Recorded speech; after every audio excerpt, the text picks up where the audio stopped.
Mobile money pioneers of global mobile giants such as Safaricom, Zain, MTN, Orange and Orascom will share their vision and success stories at Mobile Money Transfer Africa Conference and Expo in Nairobi, Kenya in May.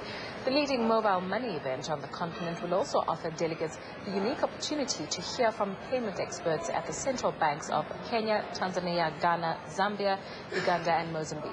MMT Africa is an annual showcase for the most successful mobile money services from the region's pioneering operators and financial institutions. We're joined now in the studio by South African mobile expert and consultant to the industry, Richard Ketley of the company Genesis Analytics. Thank you so much for joining us. Thank you. Nice to be here. Africa. Now, let's start with the mobile money. For those viewers out there who don't understand what exactly it is, explain the principle of mobile money, especially in Africa. Well, I think what people are aware of is that very soon almost everyone in an urban area in Africa will have a mobile phone. And we can use mobile phones to exchange calls as well as money. And so the great excitement is how can we take the $20 billion that get transferred in and out of Africa every year, and can we use mobile phones to send this money between individuals, making it easier and cheaper for people to get money to their relatives to rural areas.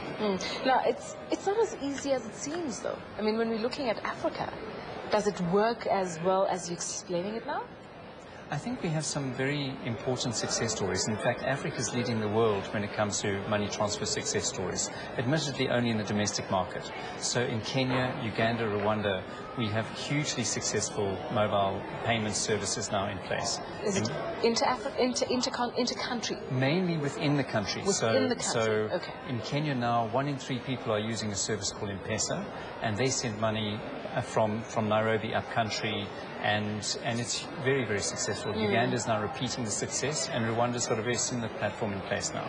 Now, the conference itself, tell me more about what will be happening. The conference, I think, has become the benchmark conference for the industry, and it pulls together a very large ecosystem of suppliers, users, vendors, consultants to really understand what's working, what's not working, and to give operators and banks an opportunity to really understand what's best practice and how to emulate it in their respective countries and markets.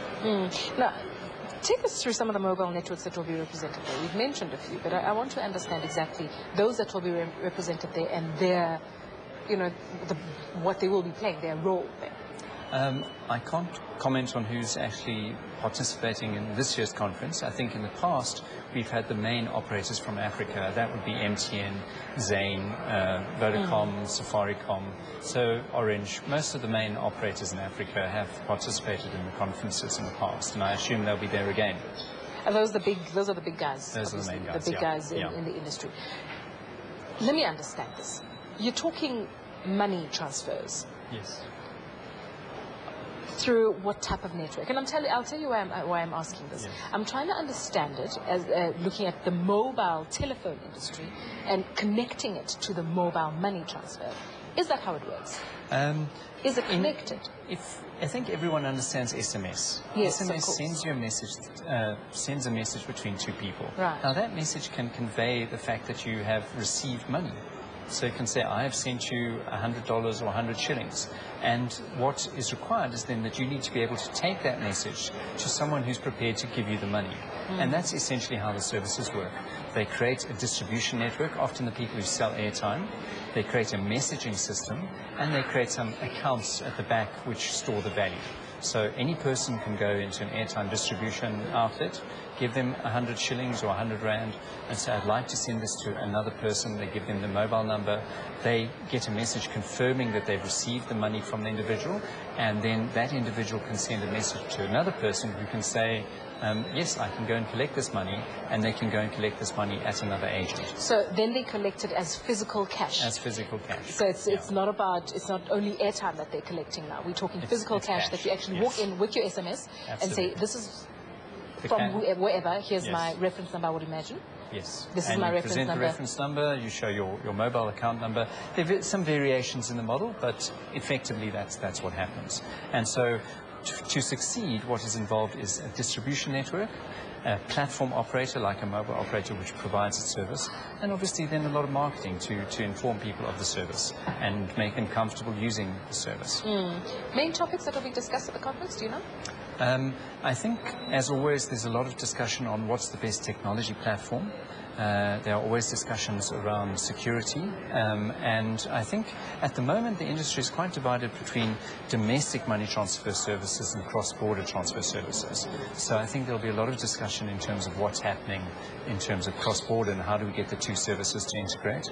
And then up until now the industry has very much been led by the mobile network operators like MTN, and I think the banks are very keen to get back into this game. So there'll be a lot of interest in terms of what banks are doing in this space. I was just about to say, it sounds a lot like banking. That's the question. Behind every money transfer has to stand a bank account somewhere secure, somewhere safe, where you know the money won't get stolen or misused. And so different countries have different solutions whereby they allow the mobile network operator to offer the service, but behind them stands a bank.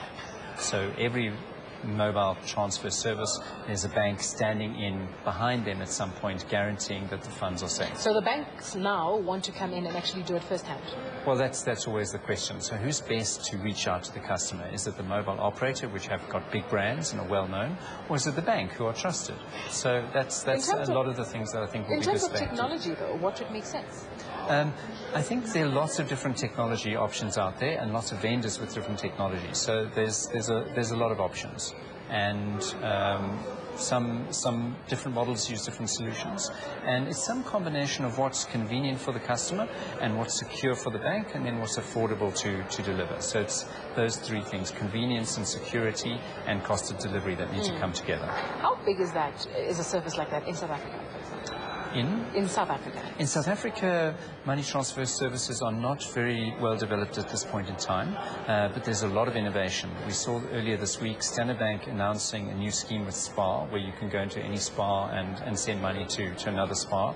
So are you sending money to another SPAR or to another Standard Bank account? To another SPAR, so someone can go into a SPAR in the Eastern Cape and collect money which is deposited at a SPAR in Johannesburg without involving a bank account. Okay, that's not different to what Shoprite has been offering. Same, Shoprite has had the same platform for several years.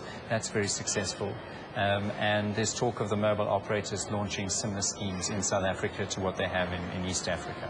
And when we look at East Africa, the success stories? Safaricom M-Pesa is widely seen as the leading success story globally.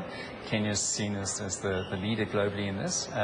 MTN Uganda's now got a big success story. In fact, it's picking up almost, I think, faster than M-Pesa did in Kenya. And Rwanda has launched and is reputedly to be quite successful as well. So lots of success stories in those markets now. Well, thank you very much for talking to us. No, it's a great pleasure to be here. Thank you so much for your time. Richard Ketley from Genesis Analytics.